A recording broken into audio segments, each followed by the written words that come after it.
World War II, cottonseed oil was an engine lubricant in the engines of the vehicles. Fast forward to the 1970s, we have tons of cotton seeds because we make cotton, and they just don't know what to do with it. They're trying to find a use for it.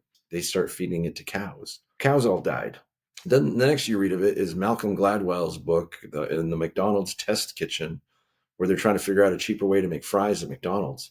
They used to deep fry in tallow, which that's okay enough. But this cottonseed oil, it doesn't go bad. It doesn't go rancid. You can filter it. You can keep it in that deep fryer for a long time. And even though McDonald's totally agreed and all the research bore out that tallow fries tasted better and were probably better for you, this cottonseed stuff is just put everywhere. And so since the 1990s, you'll notice that America's lost testosterone, which is part of the cottonseed conspiracy. But the worst of it all was now that they make Triscuits and these delicious little snacks, which are designed by Nabisco to like really be grabby, but they don't just deep fry it. They hyper heat this cottonseed oil and spray it onto the raw crackers, and they use that to cook them. And that adds so many more oxidants and so much more horrible stuff. It's just not natural. And your body, it tastes delicious, but man, it beats up your gut biome. It hurts you. It's not great for you. And so trying to cut those out has been a huge increase in at least my head being clearer. So what if the first signs of heart disease are not elevated blood pressure or elevated cholesterol, LDL, whatever? But honestly, we're inside the arteries and we could image it. We can actually see the beginning of a buildup of plaque, of a stiffening, an inflammation in the artery walls. Wouldn't that be great? Well, that's not science fiction. It's reality. And we can do that. And I'm super excited about today's episode where we're going to discuss just how to do it and just how readily available it is for you as a practitioner or you as somebody concerned about your heart. So because 50% of people who have heart disease don't know it until they drop dead, 50%, it's actually a little higher than that for women. I think this is super important for us to be able to predict and do something about. And that's what today is going to be all about. And so before we get started, I just want to remind you that if you are interested in digging into some of the early assessments in labs, so not to say that labs aren't super important, we have a downloadable, just grab my free copy. You'll see it in the show notes page or in the description on YouTube. So welcome back to Metabolic Health Solutions, where we help health practitioners and self-healers to get to the root cause of metabolic imbalances. And guess what? Metabolic imbalances are related to cardiovascular. It's one of the leading contributing causes. I'm Dr. Rita Mingles-Scalzo. I'm the founder of the Institute of Nutritional Endocrinology. And I'm super excited about this episode because we're going to dive in to that number one killer. And we're going to talk about how we can early detect and save lives. So I'm delighted to have as a special guest today, Joseph Enns, Joe, as I like to call him. And he is the founder of Vasal Labs. And Vasal Labs is a company that does CIMT, carotid intima media testing. And that helps us to inside the body, because we can't do that in the heart, but we can do that in the carotid arteries. And he's going to help us to see how we can help people determine if they have risk factors like plaque buildup or like stiffening of the arteries and inflammation. And he's amazing. And we'd had him come and speak at our live events and actually do all this testing with us, which was absolutely incredible. And I'm super excited to have him here today. So welcome, Joe.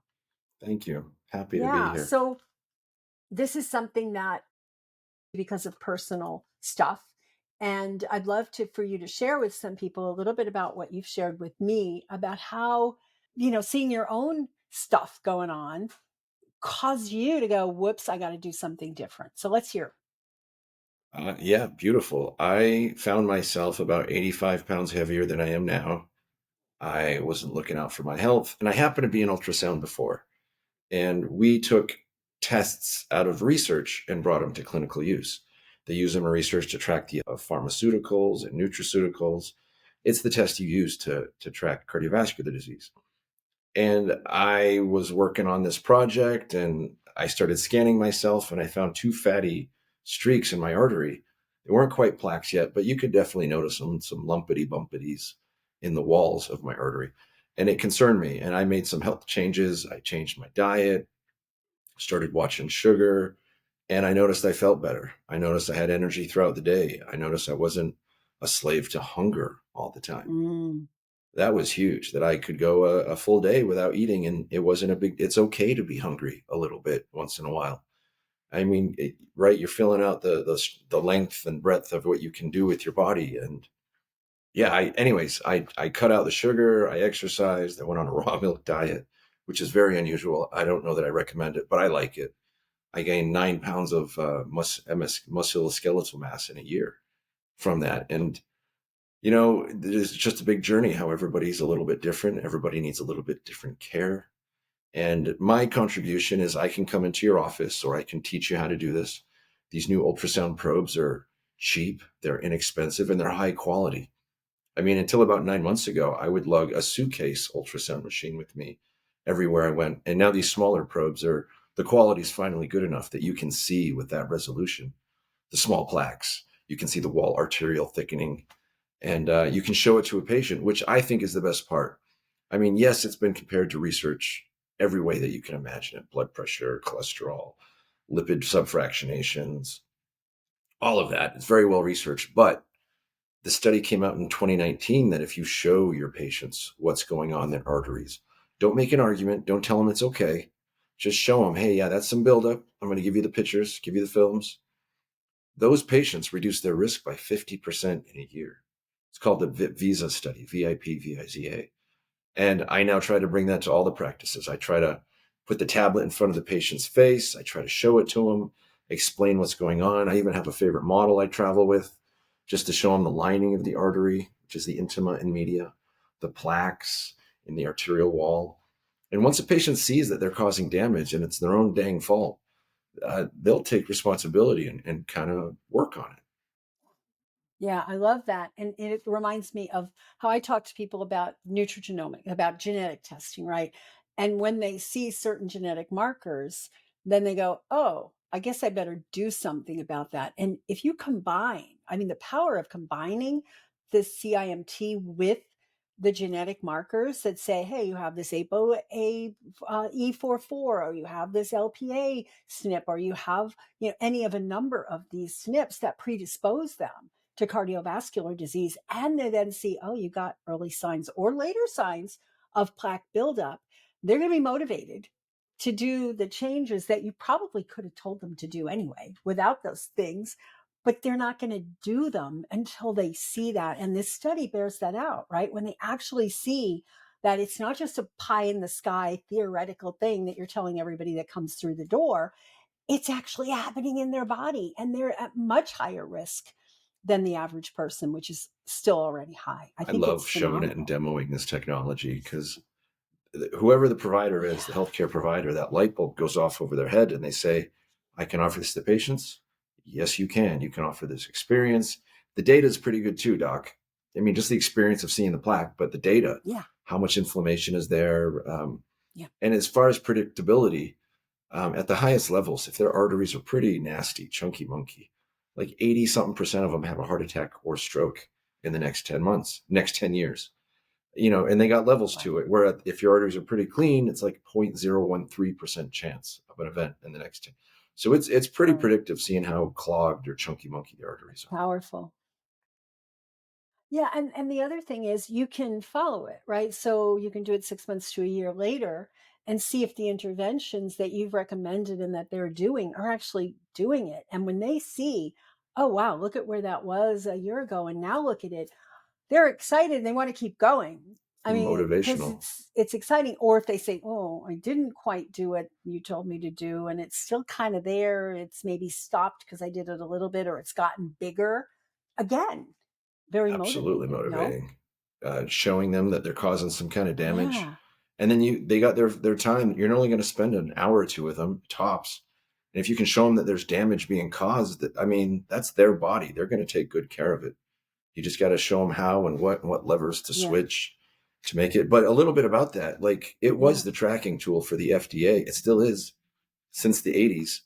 And in the research, if you could stop the intimal lining from getting thicker, that was considered a win. Just arresting the progression, considered a huge one, stopping the inflammation. But the plaque was so useful because you can see soft plaque, You can see calcified plaque, and then everything in between, which we call heterogeneous or mixed. But a little bit about this compared to like the calcium score done at the cardiology office. That's a great test. If you are not a tracking tool, I mean, if you get on tons of therapy, all that soft plaque that's in your heart or wherever is going to slowly turn into calcified plaque, which is good. You do want that, but it's only going to go up. And it's kind of demoralizing when a patient says, I did everything you told me to, and now that score is even higher. Carotid IMT is a great tracking. You can show it to them every 6 months, every year. The research was done on 1 year increments. And, that's the moment you and the patient have together, a little bit intimate. This is what you are. This is your arteries, no lies. Yeah, we're looking inside. And it's empowering to someone to see that their actions can actually result in an improvement, right? Yeah. Yeah. Handing your patient control is huge because they're helpless. They don't know how much sugar they're eating. And then I love that exercise you do, Doc, with the continuous glucose monitors. Right. I mean, A1C is one of the biggest contributors or the highest correlation to cardiovascular disease. Or insulin is probably higher, but nobody Oh, measures it. Not everybody measures it. That's the problem. Right? Those poor Diet Coke drinkers getting that aspartame and their brain still drops the insulin. Yeah. They still get these insulin spikes without the sugar, and that's not as effective either. Yeah. Yeah. So given we have these tools and given, a lot is known, what do you think keeps cardiovascular disease to be the number one killer? Why isn't that shifting with all the resources that we have? Oh, sugar is a drug. There's nothing not a drug about sugar. The way it lights up the brain, that when people go off of it, they get migraines and feel horrible. Sounds like addiction to me. That's the number one, but there's a lot of other things in our diet that's not pure. Yeah. Glyphosate can't be good for us. Kills the gut bacteria that we're trying to build. I mean, if you consider what's going on in your gut, what's going on, like you're trying to build an English cultivated garden of biome that helps you break down your food better. And if you compromise it by nuking it with antibiotics, with glyphosate that's snuck into your food here and there, corn syrup's not so great either for it. Like those big three seem to do a lot of damage on people, but it's ubiquitous. It's everywhere. Say nothing about all the processed oils, right? The hydrogenated and trans fats that people are eating, the preservatives that damage the endothelial lining. I mean, all of those things contribute. And it's when we can give people a good reason to look at that. And you talk about sugar. I've heard you speak a few times and you talk sugar all the time. Is that, in your opinion, the highest risk, or are there other things, or is it a cumulative risk? I think the effort to achievement on sugar is the biggest right away. The amount of effort you take into removing your sugar or changing your diet or finding foods that don't make you feel yucky the next day, that has the biggest. But what you were saying, yeah, all those, seed oils, let's dish it. I'm sure you talk about it a lot, but Well, here's the thing. I'm going to be a contrarian and say you can't just lump seed oils as seed oils because it's not really a food category. So talk about what you're going to say, and then I'll give you my opinion about seed oils. Yeah. All right. I read a few books about this, and it's just fascinating to me how in World War II, cottonseed oil was an engine lubricant in the engines of the vehicles. Fast forward to the 1970s. I mean, we have tons of cotton seeds because we make cotton, and they just don't know what to do with it. They're trying to find a use for it. 70s, they start feeding it to cows. Cows all died. Then the next you read of it is Malcolm Gladwell's book, in the McDonald's test kitchen, where they're trying to figure out a cheaper way to make fries at McDonald's.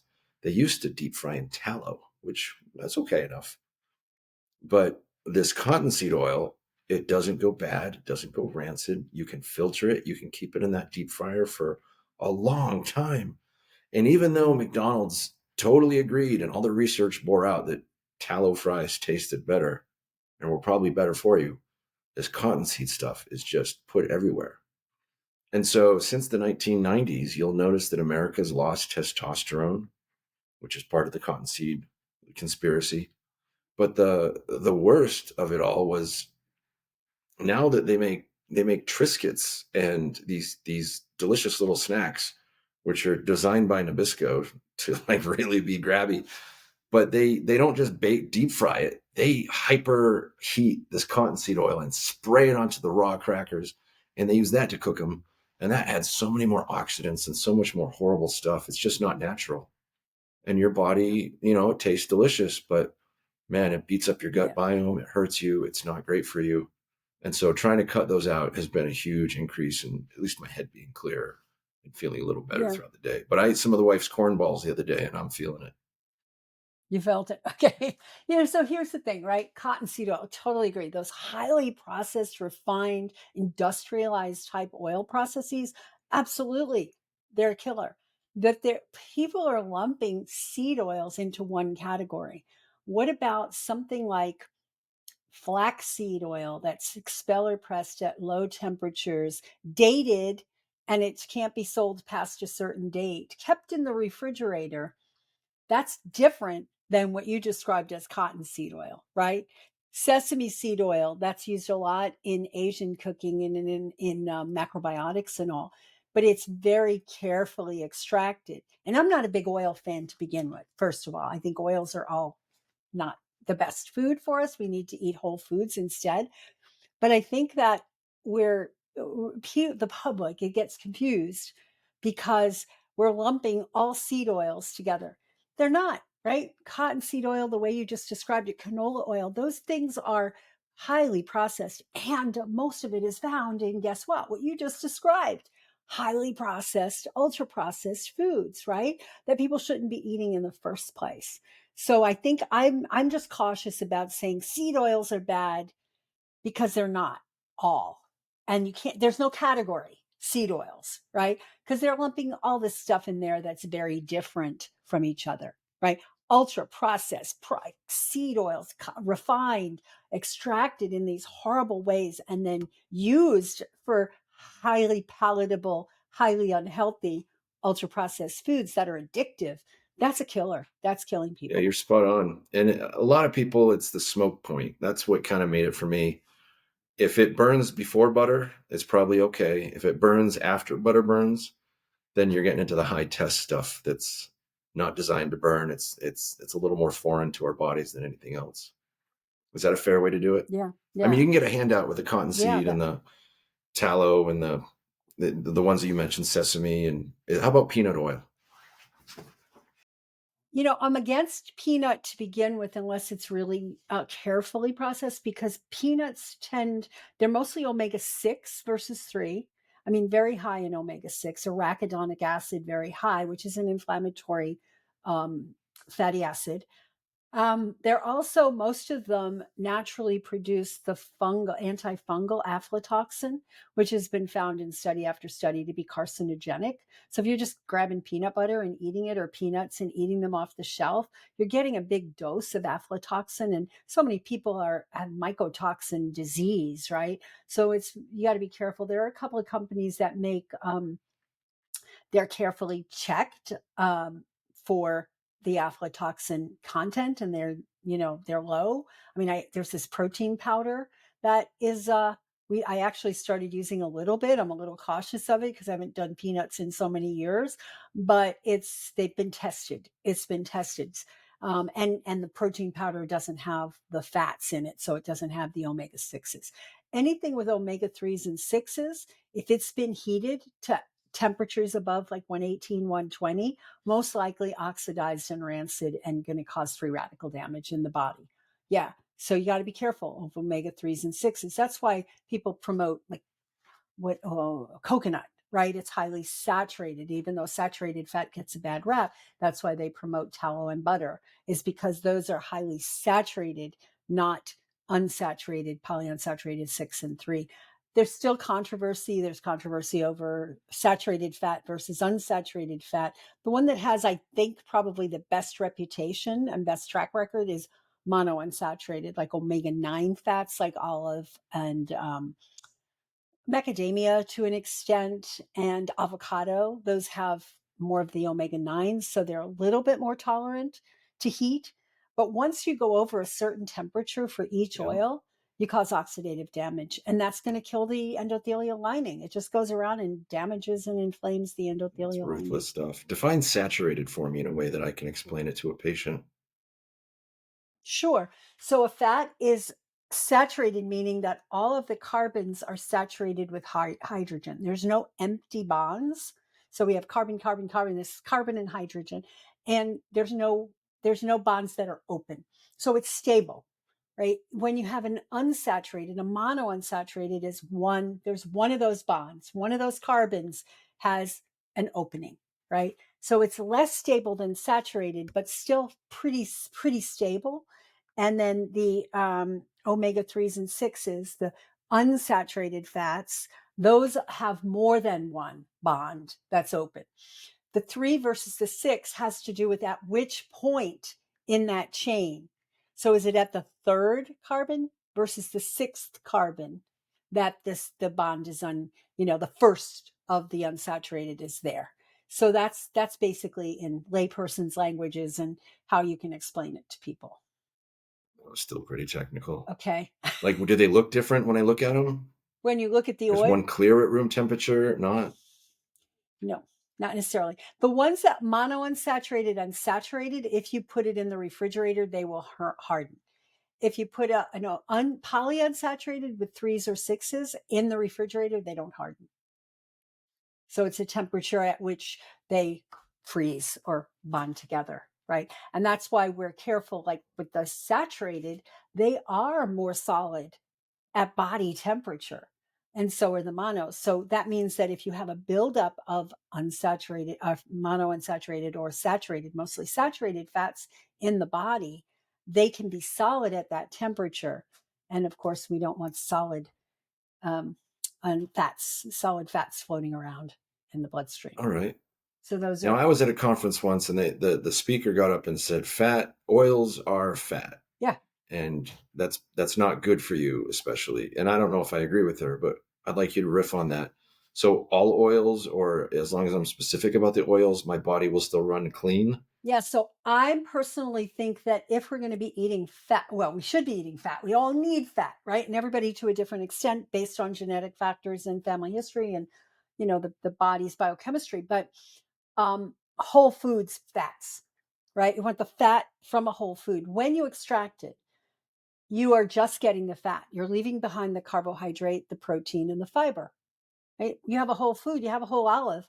There's not just fat there. I mean, they're high percentage. They're probably 75% fat, but that other 25% has other vital nutrients and fiber to buffer. You pull it out. The fats, once they get extracted, and depending on whether they're saturated, unsaturated, or monosaturated, unsaturated, they are stable when they're in this whole food. Once you heat it, even heating a whole food, once you heat it, the temperature starts to break some of the bonds and make them unstable. And then once you extract just the oil, same thing, the oil is exposed to the air, and there's other things that oxidize it, right? So there's a lot of controversy out there. Some people saying oils are fine, just eat plenty of olive oil. First of all, it's not a whole food. And I believe that we should all be eating whole foods. So when you look at flour, that's kind of, when you look at whole grain flour, it's just ground, right? It's still going to be less stable and it's going to affect the blood sugar more similarly to sugar because it doesn't have the fiber still intact. Once you extract it and make a white flour, right, you're taking away the bran and the germ, then that's not a whole food anymore. Same thing with oil. Oil is to fatty foods the same way that white flour is to whole grains, right? So yes, some people need the oils, right? Some people are so thin and their digestion is a mess and they can't really extract very well the nutrients from the whole foods. And sometimes they just need the calories. So I always tell people if you're super skinny, maybe fine to be adding oils to things, right? Because you need that to have your caloric intake and to get your fatty acids. Most people, guess what? They're not skinny. They're overweight. They don't need the extra calories from something that's not going to fill them. And the fiber in the whole food fills them. So I'm not a big fan of oils. That's not to say I don't ever eat oils. I have certain things I don't ever eat. I have rules. But that's not one of them, because if my husband makes a stir fry, or we go to a restaurant and they make a stir fried vegetable dish, I may do it, but I'm careful. I ask what kind of oil they're using to do it. If they're using olive oil or coconut oil, it's like, okay, I'll have it, because I can't go in the kitchen and make it without. You don't need oil to make good food, but you can't go in the kitchen. Anyway, we're getting off track, but that's one of the contributing factors, I think, is oxidized fats. And if you're not careful about the fats you're eating, and you're not careful, you are going to get those plaques and those fatty streaks that you're talking about. And you're seeing it here. You're seeing it in the carotids. Talk about how does that translate, and what kind of research there is that translates to that's also going on in the heart and in peripheral vascular, et cetera. What's the connection? Um, so blood goes from your heart to your toe and back in about 10 seconds if you follow the main pathways. Like blood's whipping around our body. And if there's damage in your neck, it makes sense. And there's a lot of research studies that say if I can find a plaque in your neck, in your carotid artery, there's a corresponding plaque to your heart, to the vasculature around your heart, the coronary tree. And so we're using the science, that science, that if I can find it in your neck, it's probably in your heart, and you want to be concerned. Now, the carotid is actually slightly more predictive of stroke than heart attack, but it's the same disease, and it's whipping around your body so fast that not paying attention to your cardiovascular system, like we can find evidence of it. And there's some clinics where we'll look at the neck. If that's clean, they'll have us look at your femoral, like right between your legs, real close to the surface. And that's fine. That's a great test as well. And every once in a while, I mean, you're looking for like 4 in 100 people that may have none here, but in the legs. But thorough doctors are using stuff like that to really go after it. But this correlates well with coronary calcium, and it correlates well with all those other risk factors. And it makes sense that if you have the device and you're checking the carotids, why not check other places? Because a lot of people get peripheral vascular disease, right? They Uh-huh. get clots, they get it down in their ankles, their feet. And so femoral would be a good indication there. There may not be as, easy to detect. Like, what if you tried to look at the, you know, arteries in the ankle? Would that be predictive? What other things can we look at with this technology? Yeah, I'm a slave to convenience. The carotid's right near the skin surface. I can see it well. But there's a few Big. windows throughout the body. Yeah, I mean, size of your pinky every time. And Yeah. yeah, seeing that plaque build up over time. And I mean, I've had some good saves in my career where, patients 90 something percent clogged, and they won't operate at 100. In fact, when I do this at clinics, the doctor at 70% blocked, he'll send you off to the vascular surgeon because it's a little bit beyond the scope of what your primary care is going to do. Yeah. But cutting out the things that we talked about, the sugars, the seed oils, the diet, exercising, those all have the cheapest, biggest impact you could hope for. Absolutely. Absolutely. So what's one of the most profound shifts you've seen by doing someone, at day zero, their first time getting it done, and then going back and doing it 6 months to a year later, like in terms of how much Oh, yeah. recession of the plaque you've seen? This one kid, we scanned him before, he was a mess.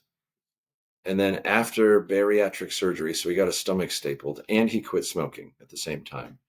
And I think he lost about 30 vascular years in 6 months. Wow. That's the most dramatic I've seen. That's really only like 2 3/10 of a millimeter. But for one patient, that's huge. Yeah. Um, yeah, in the research, they measure at 1 year increments. So I think I said that. And so that's kind of how they're used to looking. But if you've got some things that are definitely bugging you, some bad habits that you're keeping up, yeah, you'll see a quick drop right away. Yeah.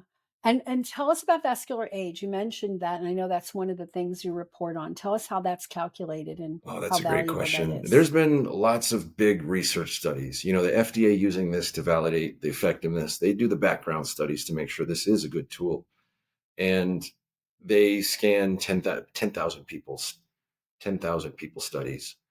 And in it, they were able to stratify the American population, getting thicker with inflammation as we get older. And so I will graph that and point that to you, and I'll say, all right, you compared to this population, you have the arteries of a 20-year-old, 40 or 60-year-old. We'll give you down to the year. And it's a pretty good tool because that's what patients remember. What's my vascular age? How old are my Yeah, what's your arteries? vascular age, right? They don't remember the number. They barely remember if there's plaque there. But the vascular age seems to resonate really strongly. And so yeah, we'll do that lookup. And then we have your previous values there. So you can see if you're trending down, trending up, are your changes working? That's a Right. pretty popular feature of the report as well. I like that. And let me ask you this. I'll be play devil's advocate. If I'm being compared, like if you're giving me that I'm 69 years old, but my vascular age is 50 years old, is that in comparison to other people who are 50 years old? Like, because I want to be at 20, but the average person in our society at 20 already has plaque buildup, right? So how does that actually get calculated? You know Just what I by your mean? date of birth and a lookup on that formula. I'll look But up I on this particular chart. Yeah, Okay. this research study. But full disclosure, this research study was done in the 90s, and America's Mm, gained 20 pounds, 30 pounds since then. yeah. And so, yeah, we use it as our best heuristic to show people.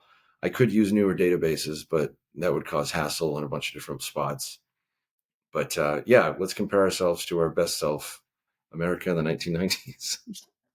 Yeah, right. And I want to know, I want to say, yeah, I don't want to say I'm just like the same as a 30-year-old in our current society who is a mess, Right. right?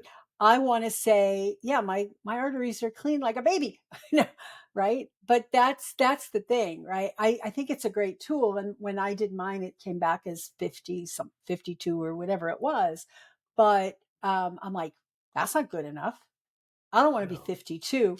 I want to be 20. I want to be 18, 18 right? with no plaque. That would be With no plaque, pristine. right? That's what I want to see. At 18, I probably had more plaque than I do now because that was in the middle of my M&Ms and Cheetos and Diet Coke and all that stuff era. So I probably had more back then than I do now. And we're seeing plaque on younger and younger people all the Yeah, I time. bet. We'll I scan some bet. kids in their 20s, and I'll think, I won't say this, but I'll think in my head, you're not going to make it to 50, kid. The way they're Yeah. beating up their body and abusing it. And they do. They do. But you see someone in their Yeah. 40s with no plaque, doesn't happen very often. And it is super Yeah. correlated to income and the foods you eat and the care you take. So, yeah, take Yeah. care. Take And care. your genetics, I mean, that plays a role, right? Both of my parents died real young of sudden heart attacks. Grandparents did, cousins did. So there's some genetic and the early lifestyle and being exposed to cigarette smoke secondhand for the first 21 years of my life. All those things play in. So what we have to look at is the big picture for each person, right? What are their risk factors and how do we reduce those risk factors and then see this basic improvement. It's like you're looking inside the body. That's why I'm so attracted to this and why I've had it done a couple of times and will continue to do it. Yeah. Use the tools to express to your patient the severity of what's going on. You're not Mm-hmm. thinking about it, but your heart's beating every second. The blood's flowing every second. And if you've got bad stuff in your arteries, it's irritating and causing problems every second. Yeah. And I can be grateful for my body working without me knowing it, but I got to pay attention that when I'm not thinking about it, damage is being laid down if I'm Yeah. not careful about it. And this is a great tool to show your patient. Spend a minute, let them kind of feel that energy. And Yeah. it's super useful that way. How would you tie this into, in a complete assessment with some of the more advanced cardiovascular testing? Like we do more advanced cardiovascular. We don't just test your cholesterol, triglycerides, HDL, LDL, or calculated LDL is not even what they do. We look at much more advanced stuff. Do you see a correlation? Have you done any kind of look-sees at that? With the advanced stuff, Yeah, like the particle sizes, LP little a, ApoB, ApoA, yeah, CRP, I used to go to homocysteine. all the talks for cholesterol, and the speakers were paid by pharma companies, and it was so convincing. And I pay attention to it. I don't want bad cholesterol, but that research study came out that most people in the ER have normal cholesterol. At least 50% with a heart attack have normal cholesterol. Well, that's pretty potent information. What do I do with Yeah, that? And then a few years later, that centenarian study came out with everybody who lived to be over 100, and their cholesterol was over like 250 or higher. Mm. So the cholesterol narrative, I think there's subfractionations that are super dangerous. Um, LP little a, if I find plaque bilaterally on both sides of the neck, then I'll definitely tell the doc, hey, make sure to check their LP little a. There's not a lot you can do with it. There's some things you can do with it. There's more There's coming out some. every year. Hmm. Yeah. But yeah, that's probably it. A1C, the sugars, super effective in predicting. Blood pressure is a huge one.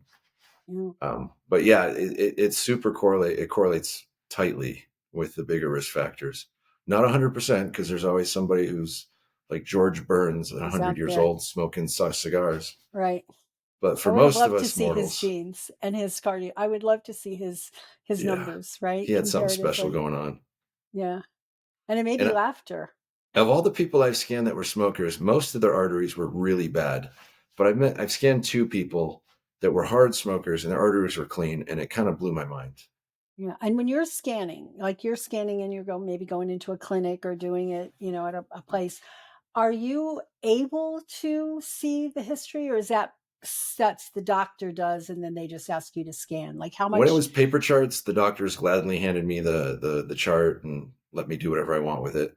And Yeah. I'd look if there was something going on, but usually I wouldn't. And now that it's on computers, no. But we do want to do some research. If there's any docs that are willing to open up their records to correlate with Yeah. patients, we'll have the patients sign the waivers, of course. Yeah. But Yeah. yeah, Yeah. there's Yeah. there's research to be done correlating this with what's going on out there. Yeah, I think that it would be good research to have someone with the full extensive cardiovascular panel and inflammation panel, not just the minuscule thing that's, what's done typically, but to see how those compare with, how much correlation is there with elevated LPA? How much correlation is there with high homocysteine and other things? And LPA and homocysteine elevations are very much genetically monitored, although there's lots of things you can do to lower the homocysteine. But I'm just lucky I have both of those genetic predispositions, right? And my homocysteine has been elevated, in my opinion. I don't want it higher than 8, and it was up to 9. So I'm doing stuff to bring that down. And my LPA has been high, but you did my arteries and we didn't find any signs of problems. So that's good, right? But I want Yeah. to keep on top of that. And I want to keep on top of the diet and lifestyle things that I do to protect myself, right? Yeah. Have you noticed that like some people they can tolerate a bad diet until they hit 30 or 40 years old and then it really clobbers them? Yeah. Yeah, I've Yeah. seen that a And lot some of them too. for longer. Some of them I'll see that it doesn't clobber them until they're 50, right? Yeah. Yeah. Yeah. I mean, I've had some pretty fun moments like scanning at conferences. I like showing off the technology and I'll find a calcified nugget in a pretty healthy person. And they'll say, like, there's a plaque there. I'm surprised there's a plaque there. And I'll say, let me guess. And I put on my like mystic hat. Did you have a divorce or bad event 5, 10 years ago? How Mm, did you know? Well, I think stress affects you pretty hard. So you may stress. want to make sure you're as stress free as possible. Yeah. And that's why that That's plaque a good formed. one.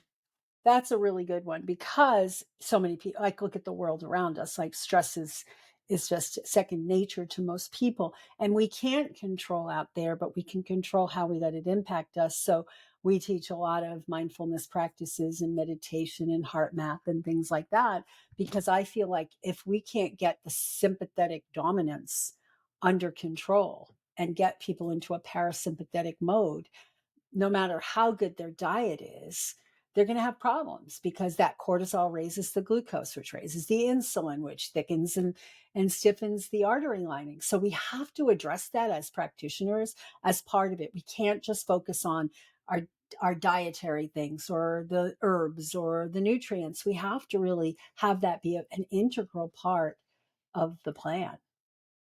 Yeah. You know, what I did not respect as much as I do now is sleep. These Oh, poor nurses that stay up all night, the night yes. shift gals, they got Yep. crappy arteries, the firemen. Yep. Sleep is a big one, and purpose. All those people Yes. that retire and die because they don't have purpose. They have no way to receive service or give service. That's incredibly important to the It's human an soul. important piece. I like that you brought that up. We had a guy who joined our nutritional endocrinology practitioner training, and I think you met him at our conference, but he literally was heading towards retirement age. And he said, I'm retiring in September and I want to join this program so I have purpose. Basically, that's the way he said it. He goes, I see all these people that I've been working with, they retire and then they die. I don't want that. I want to turn my energies towards, being in a engineer type job and helping other people. And it's just so beautiful to see that that's just such a reflection on what's going on. I really enjoyed hanging out with your group. It was a bunch of really good, earthy, honest people looking for honest answers. Yeah. Yeah. And the amount of depth you went into with your testing, I did not expect that, Doc. Going through the Dutch test, the biochemistry of what's going on in the gut, it Yeah. was so refreshing because not even the MDs talk about that. They just want to gloss over it.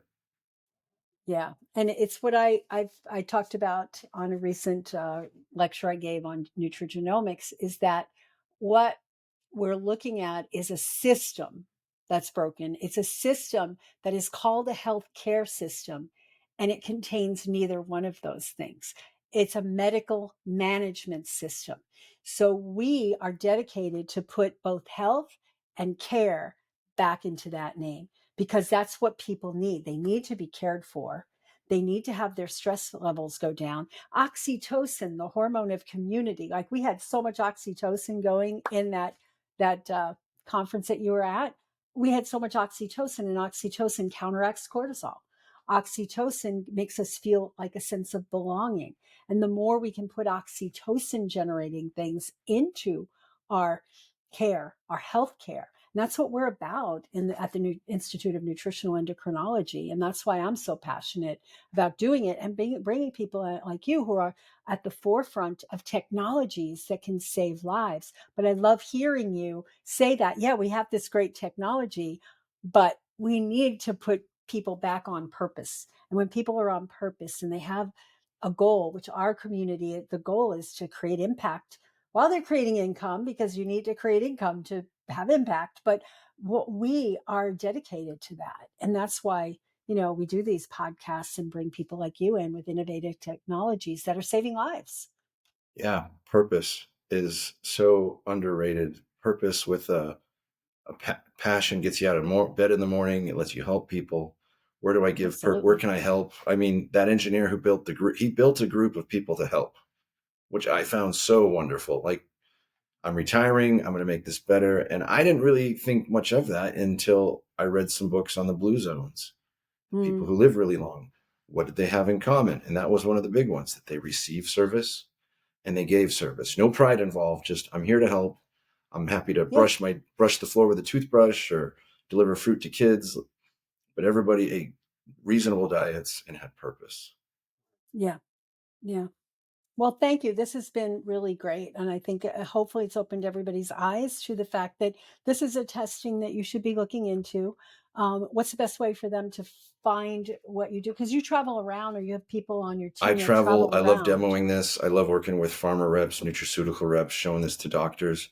But vasolabs.com is our website. I have real people, Americans, answering any questions you have, like, how do I buy an ultrasound probe for $5,000?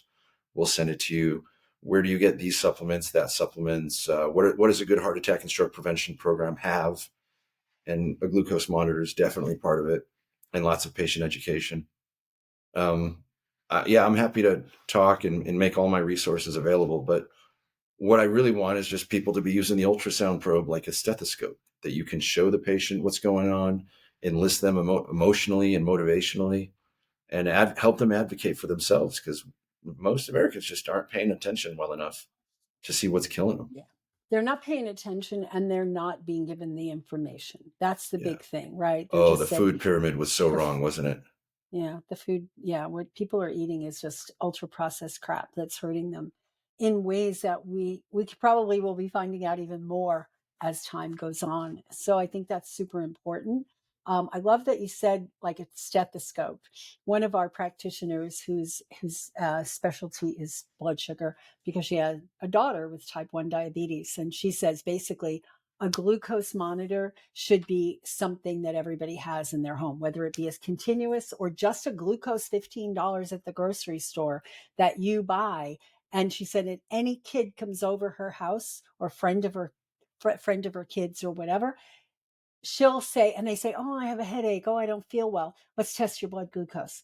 Because that's what happened to her daughter, who was feeling like she had this flu and she had this and she just couldn't get well. And the doctors kept doing all this stuff. And then one day she wouldn't wake up and she was in a coma. Diabetic ketoacidosis. They had no idea she was diabetic, right? So it's like all of these kinds of symptoms of feeling poorly could be blood sugar. So she won't let anybody get away with it. If a friend comes over and they're complaining, let's test your blood sugar, because it's so important. And so every home should have a glucose meter, and every doctor's office should be testing for the carotid intima and the testing the thickness and all that. So I think it's critical. I love that. It's like a stethoscope. Fool a mom once, shame on her. You will not fool her twice. I'm glad she's looking out for all those kids. That's a beautiful thing. Yeah. Oh, also, I've got some the places where you can buy the cheapest glucose monitors. I keep track of that for my physicians. They're like $40 for 2 weeks, or 80 or 90 for a full month's worth. But I'm totally thinking everybody at the wealthy conferences I go to, they're giving them away now because they're such a handy tool. Like everybody at the conference gets one now, and that's so great. It's coming down from the wealthy to everybody. And now that they're $80 for a month, it's one of the best exercises I can Nice. Recommend. That's great to know. Will you give us those links? We'll put them in the show notes and description so everybody can have access to it. I thank you. Thank you, Doc. We'll have all the links to Joe's resources and the company. And if you're in a place where you're going, who can do this? Go on the site. There's a map and you can find locations in the area. And if you don't see any specific ones, just contact the company and say, when are you going to be somewhere near wherever? And if you have enough people, if you have like 10, 15 people in your practice that you think need to, or in your community that you think need to get tested, just contact them and say, can we make a special trip? And they'll come with their little suitcase now and bring it along. And if it's something you want to do in your practice, right? If you have an online practice, it's not that practical because you have to be with a person to do it. But if you want to do it and you see people in person, reach out to them, because this equipment has come down. I am so tempted to buy one, even though I have an online practice. Maybe I'll just do clinics here and there. I'll just once a month, like, invite people over to get it done. And they'll help you with the reports. They'll generate the reports for you. So it's a great opportunity for us as practitioners to really go above and beyond and be able to help people to make the right diet, lifestyle, supplementation choices to save their lives. It really is a matter of saving lives. So thank you, thank you, thank you. And those of you here, I highly recommend that you grab my free guide to cardiovascular testing, because those tests that we were talking about, those advanced testing, my guide describes what they are, and you can grab it for free. So just check the show notes or the description and we'll have that there. And if you want more information and more amazing resources and other videos, check out these videos here, and we'll see you next time.